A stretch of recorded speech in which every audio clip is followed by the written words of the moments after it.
everybody. Let's get started. If you'd like to grab a seat, and we'll start our program for tonight. Please.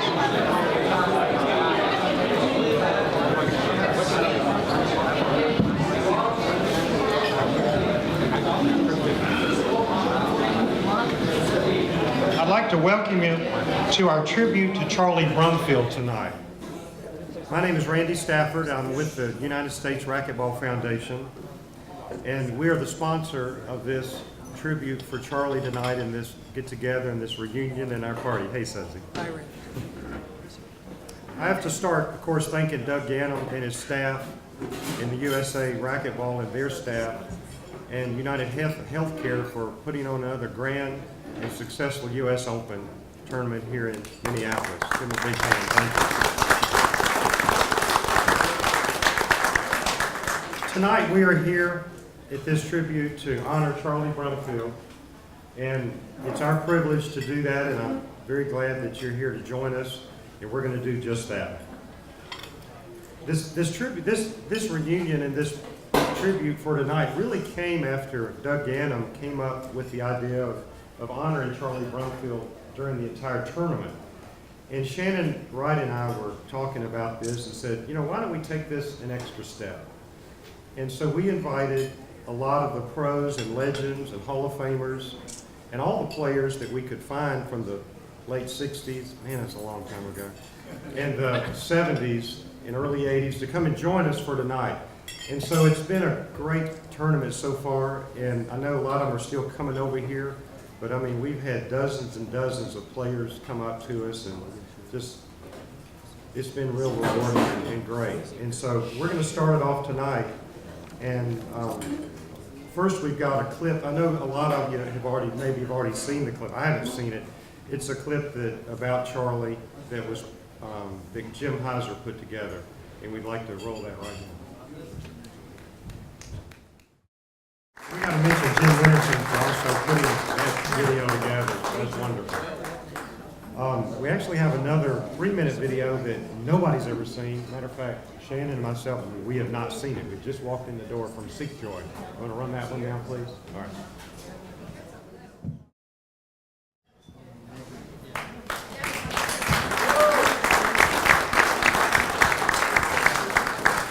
As all with these tributes and reunions, we occasionally have a few people that would like to get up and roast our host. And so that's what we're going to do right now with Charlie. Chuck Levy, Yes. would you like to come up and say a few words about your old friend Charlie Brumfield? I would, thank you. Great. This is Chuck Levy.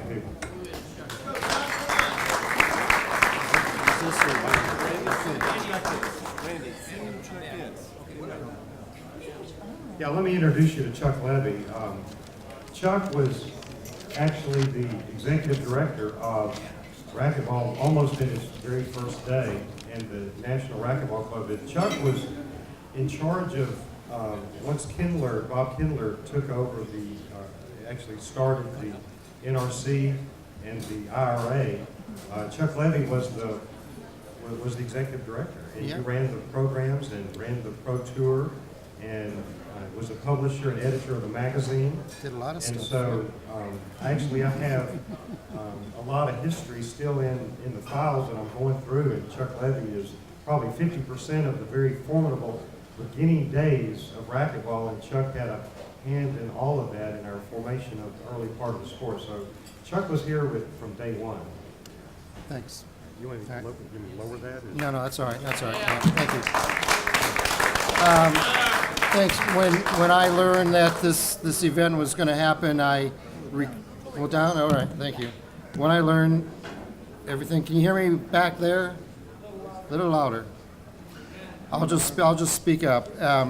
When I learned this event was going to be taking place, I requested a minute or two of microphone time to just say a couple of words about my relationship with Charlie.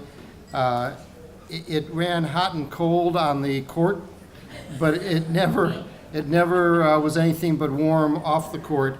As Doug said in that video, Charlie was more than a player. Charlie was a showman. Charlie was an entertainer.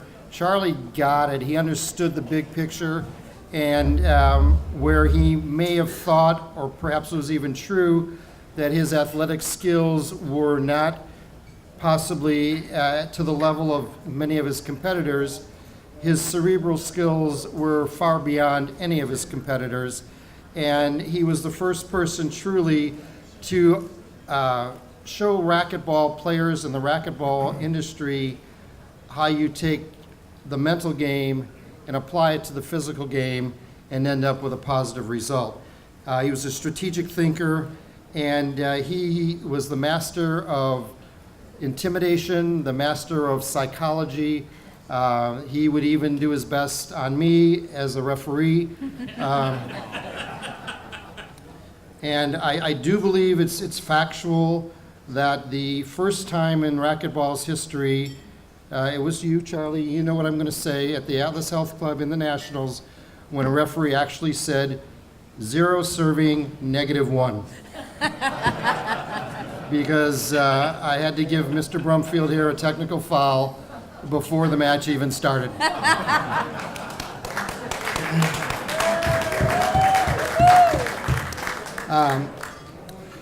Fast forward about 30 or 35 years, and I hadn't talked to Charlie for about 10 years or so, and I got myself into a bit of a situation business-wise, and I had a need for some advice from a lawyer who needed to be in Southern California, and literally out of the blue, I hadn't talked to him in 10 years, I rang him up and I said, Charlie, I got this little problem, what do you think?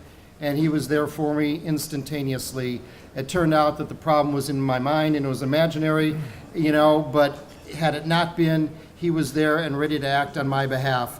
And that kind of sizes up what we went through back in the 70s. The people at this table shared a bond, a passion, a love for the sport, and yeah, it didn't turn out exactly the way we all thought it would, but that was a special time, and maybe it was because of us guys, maybe it was in spite of us, or some combination of the two, but it was really a special time, and one of the primary reasons it was the standard set by Charlie Brumfield. So I just want you all to know this is a great man, and I really appreciate just knowing him. Thank you.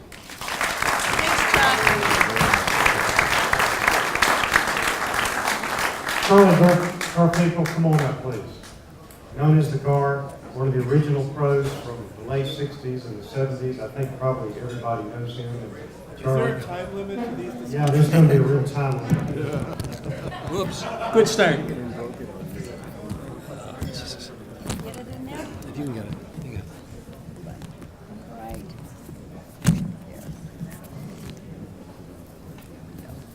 Yeah, to start off, I've got some really bad news.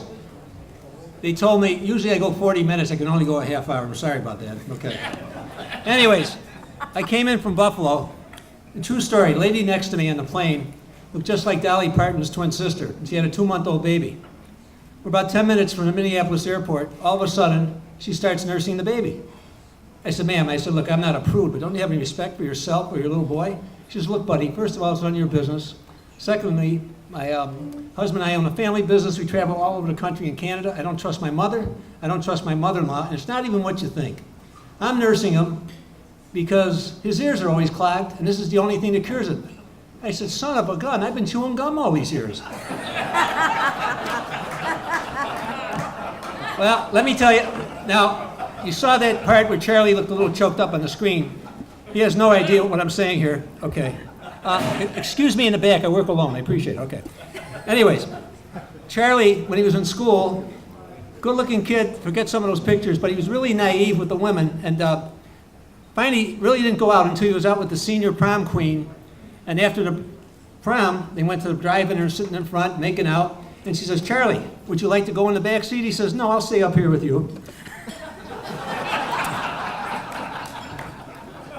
And the other thing is Charlie actually had a couple uncles who lived in Minneapolis, and they weren't really on the swift side. In fact, 2 of them died at the drive-in in the middle of January. They were there to see the movie Closed for the Winter. And last but not least, I'm not done, believe me. Last but not least, he had a friend, it's going back maybe, I don't know, 25 years ago, and he had imported this car from Greece. It had all these crazy things on it, different type of turn signals, but they were pretty simple. He says, Charlie, you got to help me out. I'm not sure how these turn signals work, but just follow along as I turn them on. So the guy's turning them on, and Charlie's going, yes, no, back and forth. Okay, forget that one. All right. And finally, even though Charlie was a phenomenal student later, he wasn't a phenomenal student in high school. In fact, he didn't graduate from high school. Graduation night, they have 400 people at the banquet, graduation. He comes in the back door, and the whole class starts screaming, give Charlie a chance to graduate. Give him a chance to graduate. And the principal says, Charlie, you know, you're such a great guy. We'll do that. How much is 8 times 6? He says, 41. Sorry, can't graduate. Everybody's saying, give him another chance. Give him another chance. All right, 7 times 5. He says, 27. Sorry, can't graduate. Now remember, 400 kids, none of them were too bright. He says, one last chance. 5 times 5. Charlie goes, 25. The whole class goes, give him another chance. Give him another chance. Okay, I first met Charlie Brumfield. He was with Charlie Drake. Oh, please, I'm still going to continue. Don't throw darts at me. Make a long story short, I played my first match. Charlie doesn't remember this. It's a true story. I get a knock at the door. I go there. There's a little envelope. Gar, we saw you play. It'll probably be 21-3, 21-4. Okay. I play my next match. Another card. Now you're better than we thought. 21-5, 21-6. So what happens is the match is played. It's 21-12 for Charlie the first game. It's 20-all the second game. I got a setup off the back wall. I miss it. Charlie naturally choke. Well, same thing happened. Okay, I went on to win the match. The match is over. My best win ever. And he says to me, going out the door, he says, you'll never beat Schmidtke. I said, what do you mean? I'm playing really well. He says, no. You beat a player as great as me. You're never going to beat somebody like Schmidtke. It's just not going to happen, right? So then the big rematch came.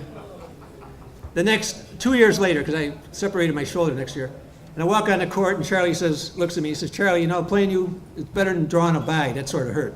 First point of the match, he hits an overhead into the floor, right? Should be side out.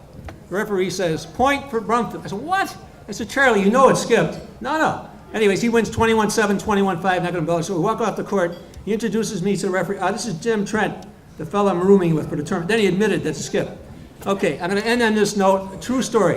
You know, I wrote the tour for the first 2 or 3 years, and I show up in San Carlos. Charlie may not remember this. I show up in San Carlos, 2:30 in the morning. There's a call.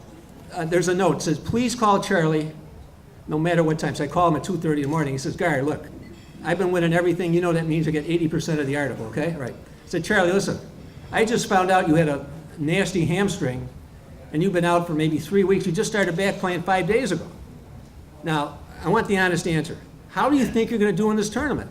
Well, there's a pause. He goes, well, Gary, you know if I'm playing my best, nobody's going to get 10 points on me. 21-10, 21-10. So, Charlie, that's not the question. The hypothetical question is, you're not playing your best. You've only been playing 4 or 5 days. How are you going to do? About 30 seconds go by. Gar, it's not going to be easy. It'll probably be 21-11, 21-12. And I'll leave it at that note. Thank you. Thanks, Charlie. Let me just say one thing. No, this is the best part. No, seriously. If God put together the player who should have been the one to put racquetball on the spot with the personality, the charisma, the characteristics, it was Charlie Brumfield. I mean, he is the one who really there are a lot of great players, but no one had, like Chuck Levy said, the all-around skills and charisma and just phenomenal. He was the guy. So thank you.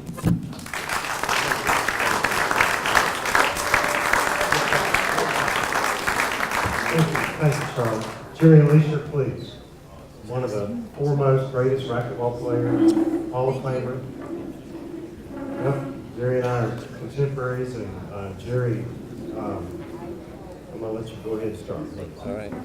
Well, thanks. Thank you, Randy. So before I get started, there's a lot of great players here, and in a way, this is a symbol or a recognition of how amazing Charlie is with who's here. So, you know, I want to take a moment and go around the room, and I apologize if I missed somebody. We got world champions from the ages. We got Sarah Green up front. Raise your hand. Woo! Come on, raise your hand. Another world champion, Davey Bledsoe. In the back of the room, world champions Cliff Swain, Jason Menino, Rocky Carson. At 59, my eyes are going bad, so I apologize. We got great pros, Steve Strandamo. The next great paddleball champion, raise your hand right here. He beat me today. And Rich Wagner, Ed Andrews. Thank you. Didn't see world champion Bill Schmidtke in the back. And somebody point out if I missed somebody. Again, I apologize. Sudsy, where's Sudsy? Of course, Sudsy, sorry Sudsy, world champion. So, as an honor, these guys are here, and those guys already know what kind of person this is. And this is supposed to be a roast. So, all right, let's get there. So, Charlie, so some occasions of the past. Well, Charlie liked to manipulate, and he manipulated in many ways. Now, people that know me understand that I also like to manipulate. However, I was a child compared to you because the essence of your manipulation was incredible. We would play a match, and I remember sometime in Canada, we're playing, and I don't know why, but you just didn't like fast balls, right? You just, because we just hit the ball harder, and you're always trying to slow things down. So we'd play a match, and one time I won the first game, and getting ready to play the second game, and there's no ball on the court. I'm looking around, where the hell's the ball, right? So, Charlie, do you know what happened to the ball? No, didn't know what happened. So we came back on, of course, there was a slow ball that we're now playing with, which materialized from nowhere. And after the match, I go, and right next to the courts there's a trash can, and right on the top of the trash can was the ball that just mysteriously just left. So he would manipulate in any way possible. However, he did it with class and style. And my dad, who's not around today, loved Charlie, respected Charlie. We talked at length about what we can do to win.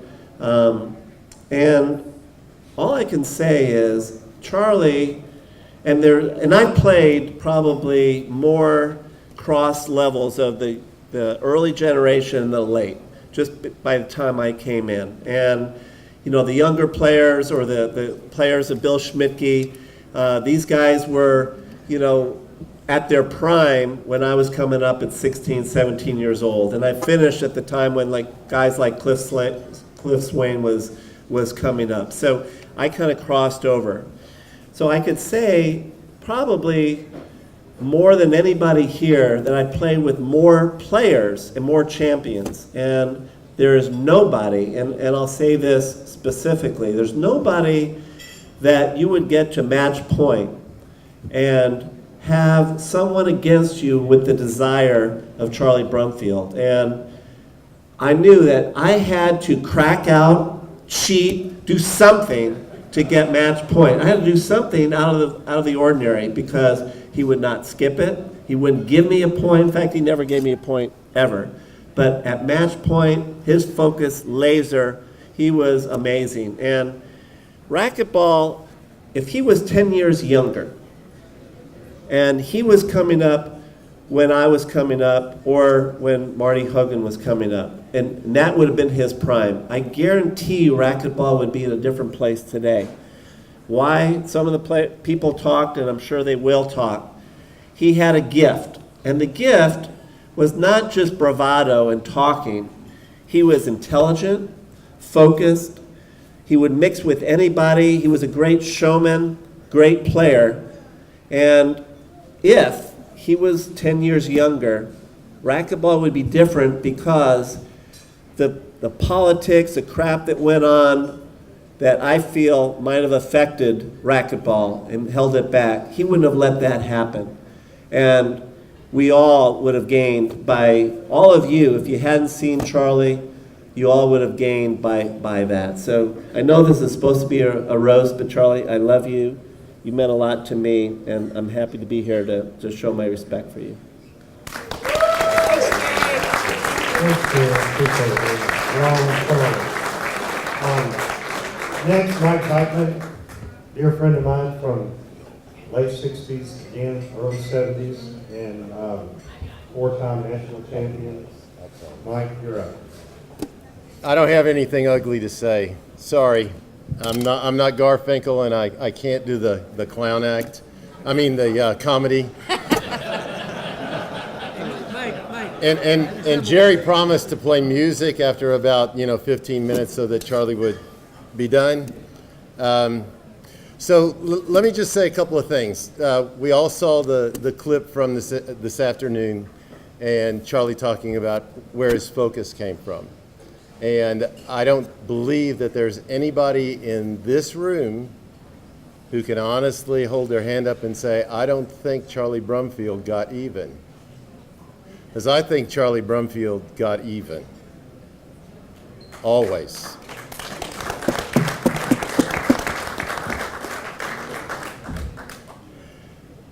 Jerry hit on a really important point.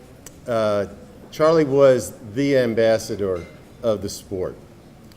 He was charismatic, people were attracted to him, and moreover, the people that were attracted to him came from all levels.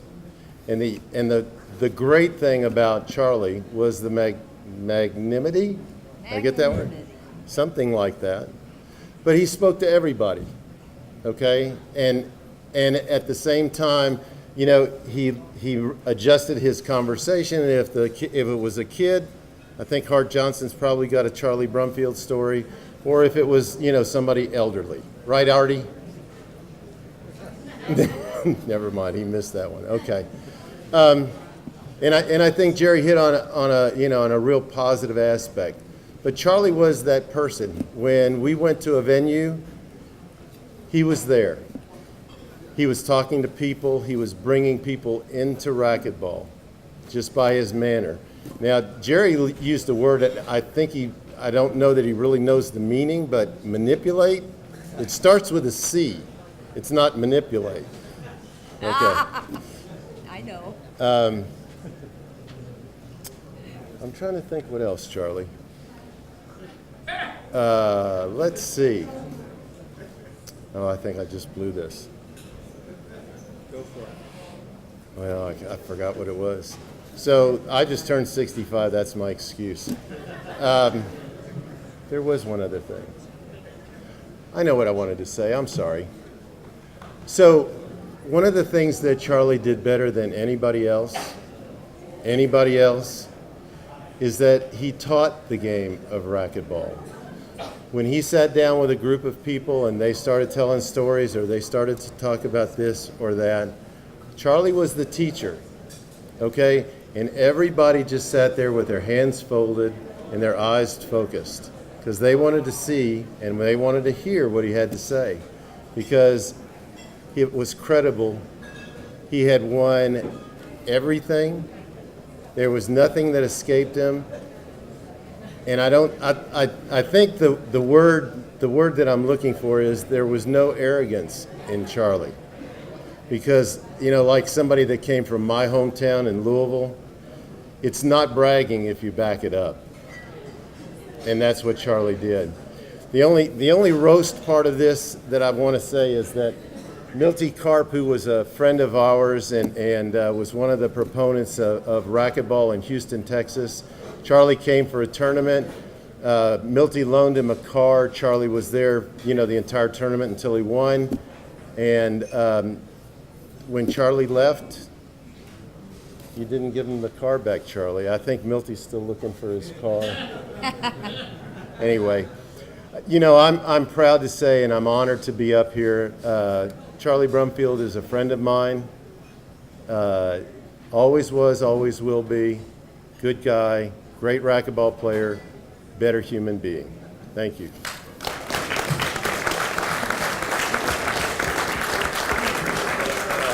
Thanks, Ron. Next up, needs no introduction, Dr. Bud Muehlhausen. All right, let's give Dr. Bud a hand. I got you.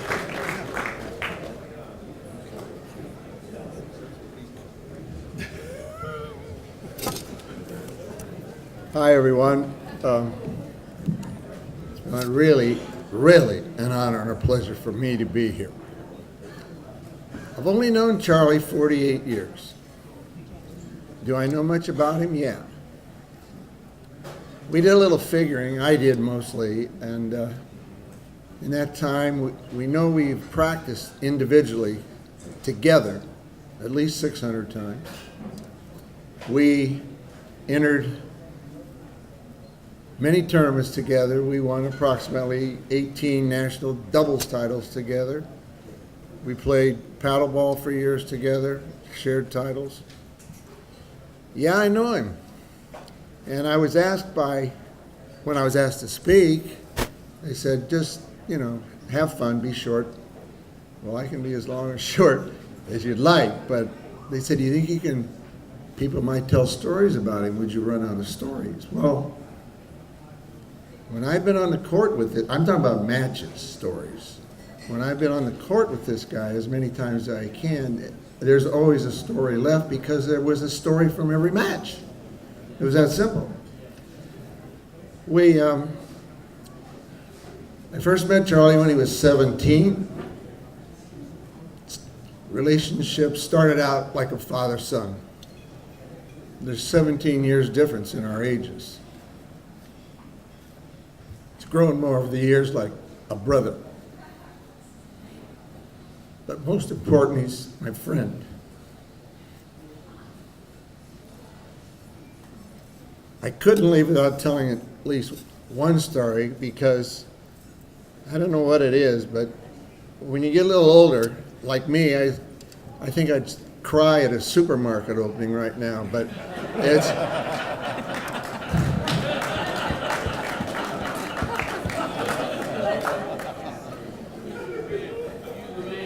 very hard for me to talk about this friend of mine and not break up. So I'm going to tell a story. It's a story that I think only one person in this room has heard. All of these stories are true, and they're unbelievable. This is true. I have to clean it up just a little. We were in Alameda. They were opening a court that was hosted by the Dunn brothers. They were good players, good players. Alameda is at the foot of the bridge on the east side, on the Oakland side, right by Oakland. We made our way to the finals, and we were going to face the Dunn brothers. Really great guys. Steve was the tournament director. And Steve wasn't around. We couldn't find Steve. And finally he comes, we went and got him and said, what are you doing? We got to play, we're all warmed up. He says, I can't find anybody that will call Charlie's match. Well, that wasn't news and it wasn't surprising at all. I said, well, hurry up, we got to play. So he goes again, he's gone 5, 6, 7, 8 minutes. Finally he comes back to the court. He says, okay, we're all set. Let's ready. You guys flip? We did. We won the serve. I always serve first. I don't know why. I just did. So you can vision, I was left-handed. You can vision Charlie against the right side wall. And Bill took their position back. And when he said, yeah, we got a ref. You're the balcony. Charlie is here. He looks up and he says, where? Now this guy that raised his hand was either a head of a cartel or he was on probation somewhere, a biker I'm sure or something like that. One of the worst looking guys I've ever seen. He obviously was not playing in the tournament, so I haven't seen him. There was nobody like him around the tournament. Charlie looks up and he says, who's calling? The guy raised his hand and he goes, you're calling our match? And the guy said, yeah. You have a problem with that, Mr. Brumfield? He says, no. And as he turns away to face me and tell me to serve the ball, he utters in his usual quiet manner, well, at least I don't have to worry about my hubcaps. Serve the ball, Dr. Bud. I got that serve off fast because the crowd was still in awe, but that was Charlie. That was Charlie. There's only about 3,000 more stories, but listen, I'm going to close. This is Charlie's night. He deserves it. He's got a wonderful audience here. Friends, players. I don't have to tell you much about it. I'm very proud of it. Charlie, it's yours.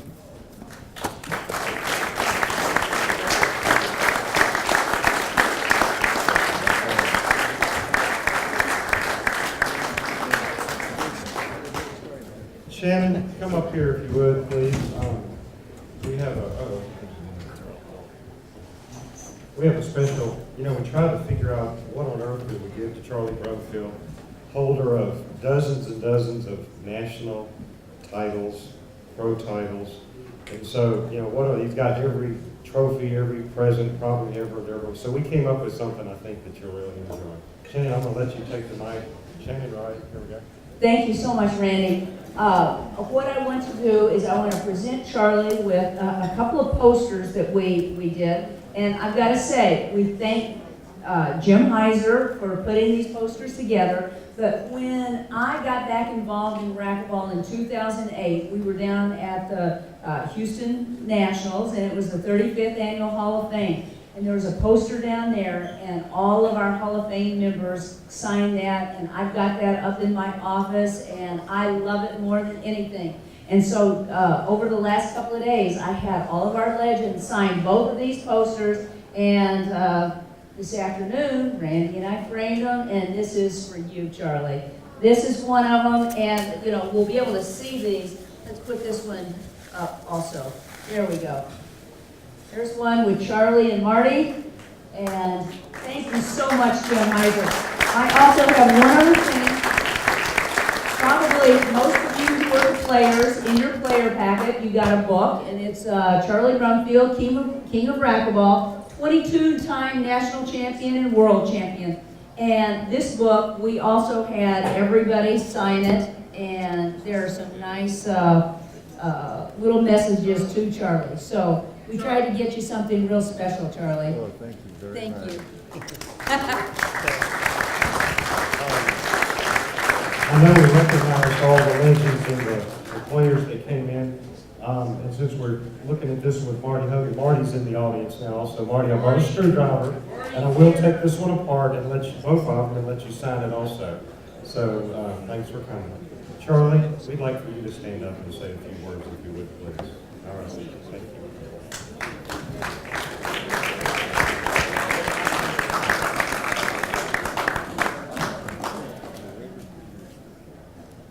There's been a number of things that I have seen that you haven't, that I wanted to tell you about. The most amazing things that I got an opportunity to see. In 1969, I attended an inaugural tournament for racquetball, and 30% of the field thought they were going to win. They had never been beaten.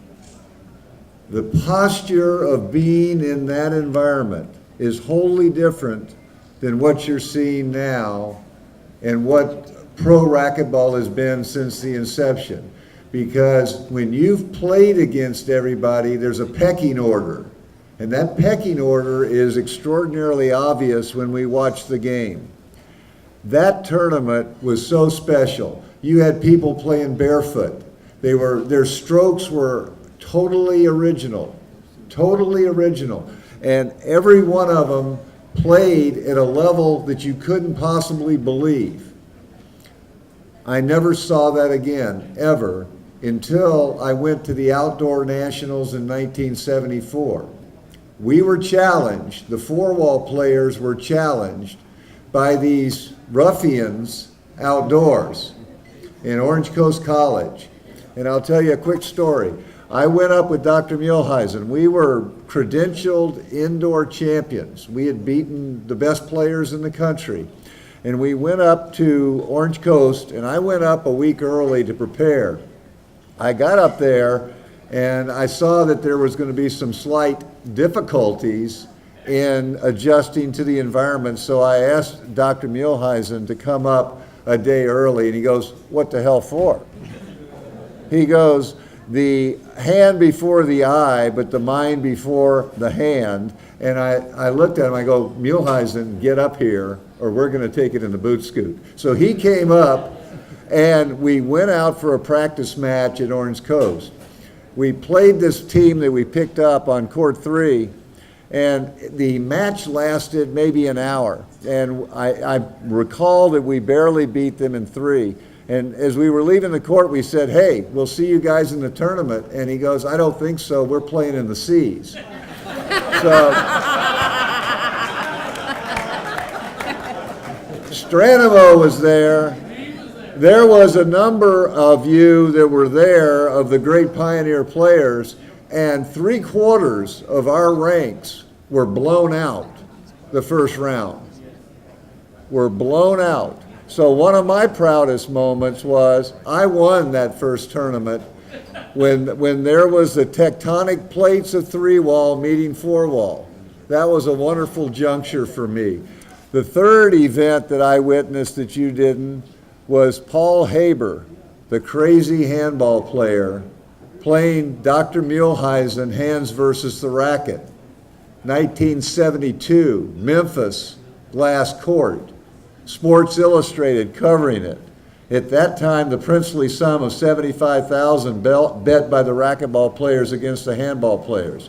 It is the greatest single athletic event I ever witnessed, ever. And the maneuvering that went on, and the politics that went on, and dealing with Haber, who was gnawing at the scrotum, it was an unbelievable test. An unbelievable test. Muehlheisen played his heart out. Playing his heart out, he was down 19-0 in the third.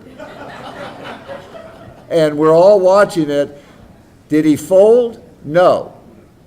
He came back 18 straight points against Paul Haber, who, apart from Cliff Swain, is the best competitor I ever saw. He came back 18 straight points. And it came down to a critical call, and there was a racquetball referee. And that racquetball referee called an avoidable hinder, which Ben Croft wanted to get today but didn't. And Muehlheisen lost the match. It was a monumental meeting because when I started playing, handball monopolized the courts, not racquetball. I remember the first time Bud and I did an exhibition at the Multnomah Club in Portland. They asked us to use the servants' entrance. They did not like racquetball on the courts because they felt it was going to mar their walls. Since then, racquetball has become the prime sport in the 4 walls, and deservedly so. It's a wonderful, wonderful game. The other things I got to witness that some of you may have seen is Marty Hogan in the World Superstars. He put our game on the map by his performance. And it was against the world's greatest athletes from every sport. He put us on the map. And if he could have just injected some of my DNA and been smart enough to paddle the boat in rather than walking it in, he would have won the event. There he is, okay. Then we had the Rackets Championship, where the top racket athlete in each sport played in New York. I got to play against Bjorn Borg, and it was a fantastic treat. Marty Hogan got to play against John McEnroe, and I believe Guillermo Vilas. These are things that were happening during the exciting pioneer and the early golden era in our sport. Now, with regard to all of my friends that have been so kind to me over the years and I've got some serious difficulties now that I'm dealing with. So this is probably going to be my last public appearance. But I wanted to thank all of you for taking the time to come out and to say goodbye. And that officially means Elvis is leaving the building. Thank you.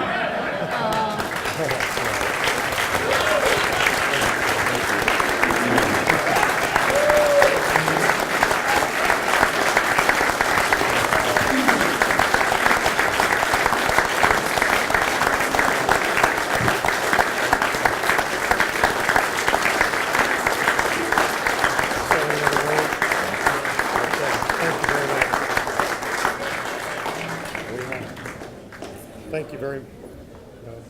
Here, let me turn it on. Green light. Thanks, Charlie. That's from your heart. We all love you also, Charlie, forever. This tribute is brought to you by the United States Racquetball Foundation, and I know we're running over right now, so we're going to make this quick and short. Let me see. Okay, Charlie, I asked him if he wanted to say anything else. He said no, but here's Charlie again. On the foundation issue, the pioneer people did a great job in some respects in getting the shoulders up to where the next level of the pros and amateurs could stand and move forward. We all know that.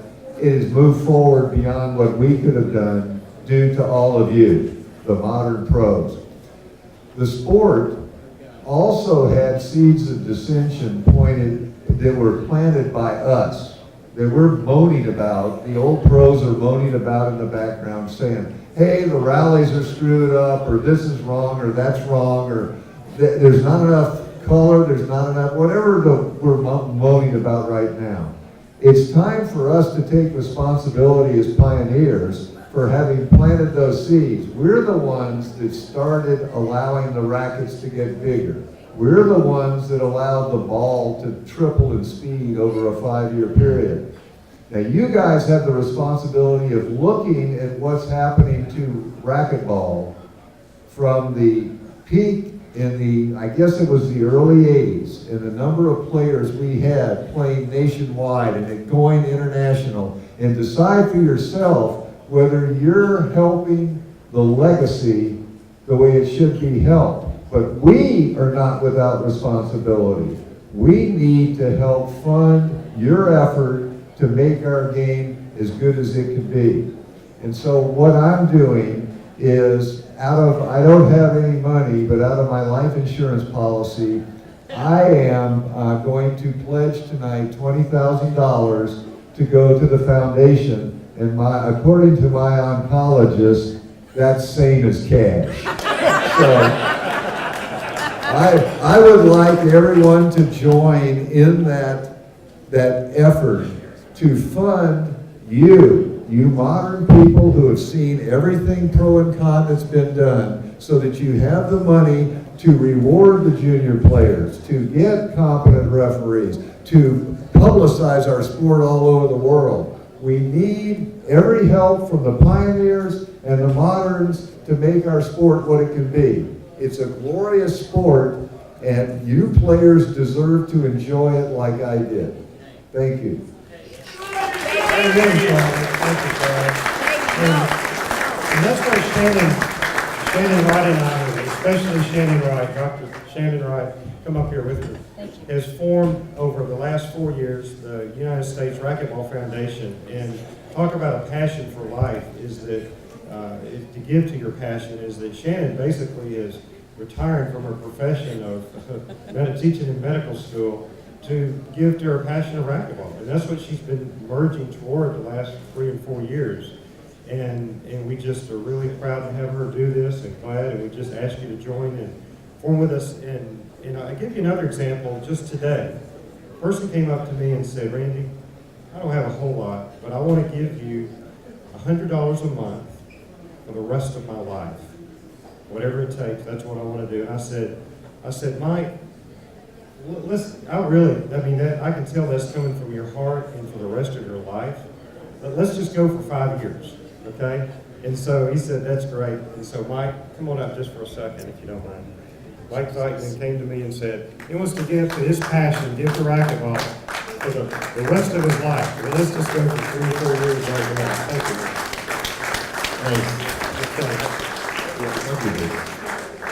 I'd just like to echo what Charlie said.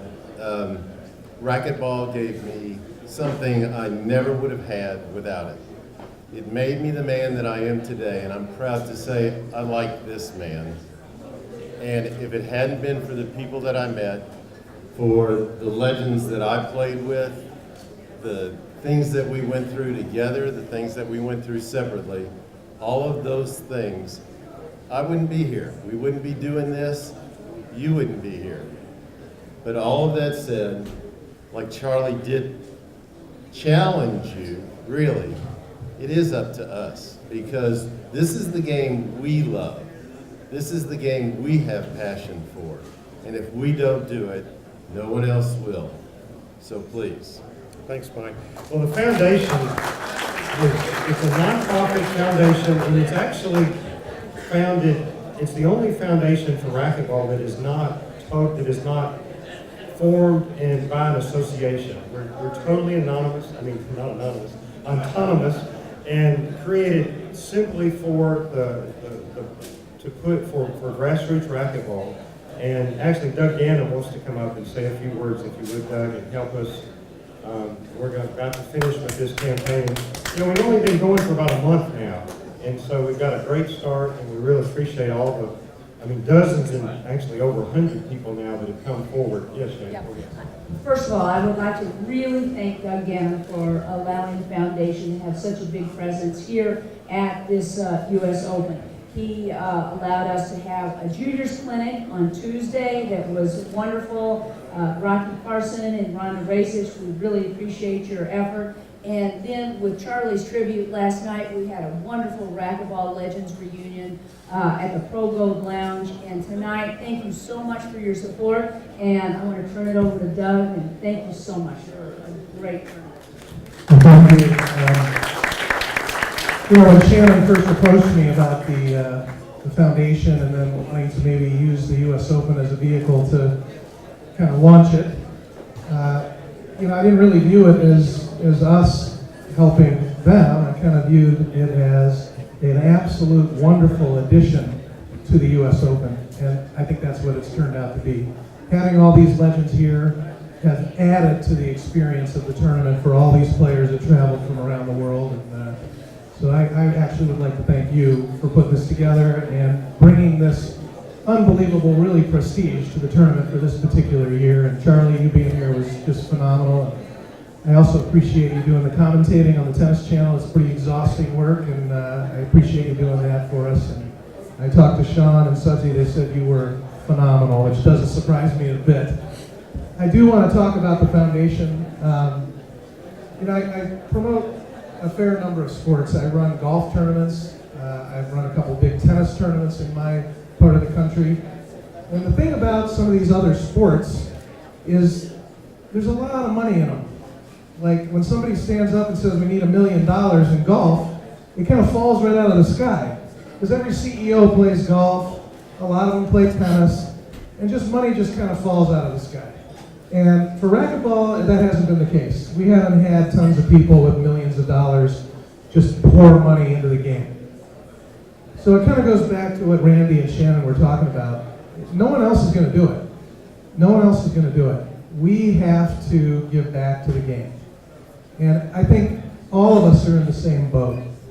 Everybody in my wedding was a racquetball player. I'm sure it's the same for most of you. You know, your best friends in the world, you met through racquetball. And that shaped who you are today. That shaped everything about you. And now we're all growing older. You know, we don't see as many juniors playing racquetball, and we're concerned about the future of the game. But all of us have benefited so greatly, so greatly. So I do agree with the foundation's main mission and main point that it is up to us. And so I think every one of us should be contributing to this foundation on whatever level we can afford. And I have signed up, and I just put my credit card in the gizmo over there and donated some cash. And I will continue to do so. And I won't do it begrudgingly. I'm going to do it